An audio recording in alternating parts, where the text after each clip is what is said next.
So, in question number 5, we have to find among the following compound geometric isomerism is exhibited by.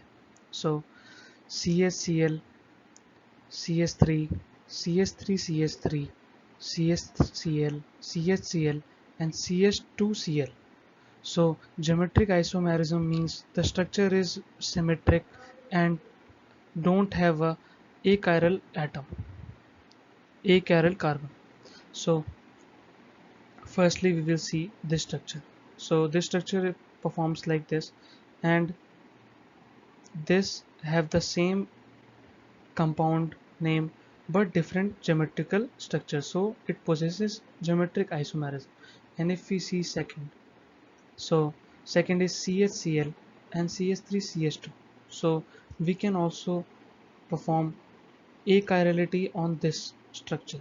So it is also a geometric isomerism since the carbon atom can be upwards or downwards. The arrow shows upward and downward features of the chirality of the carbon.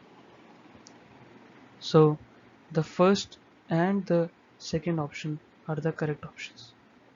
Thank you.